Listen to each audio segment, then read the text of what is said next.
Lesson 30. Exploring the Sea Floor. How did people probably imagine the seafloor before it was investigated? Our knowledge of the oceans 100 years ago was confined to the two-dimensional shape of the sea surface and the hazards of navigation presented by the irregularities in depth of the shallow water close to the land. The open sea was deep and mysterious, and anyone who gave more than a passing thought to the bottom confines of the oceans probably assumed that the seabed was flat. Sir James Clark Ross had obtained a sounding of over 2,400 fathoms in 1839, but it was not until 1869, when HMS Porcupine was put at the disposal of the Royal Society for several cruises, that a series of deep soundings was obtained in the Atlantic, and the first samples were collected by dredging the bottom. Shortly after this, the famous HMS Challenger expedition established the study of the seafloor as a subject worthy of the most qualified physicists and geologists.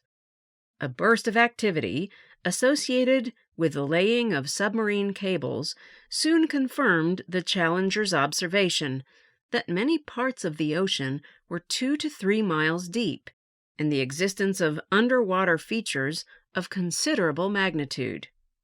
Today, enough soundings are available to enable a relief map of the Atlantic to be drawn, and we know something of the great variety of the seabed's topography. Since the sea covers the greater part of the Earth's surface, it is quite reasonable to regard the seafloor as the basic form of the crust of the Earth, with, superimposed upon it, the continents, together with the islands and other features of the oceans.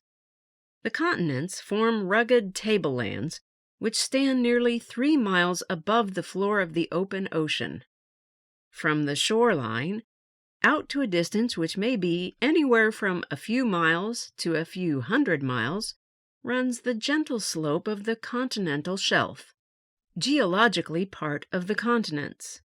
The real dividing line between continents and oceans occurs at the foot of a steeper slope. This continental slope usually starts at a place somewhere near the 100-fathom mark, and in the course of a few hundred miles reaches the true ocean floor at 2,500 to 3,500 fathoms.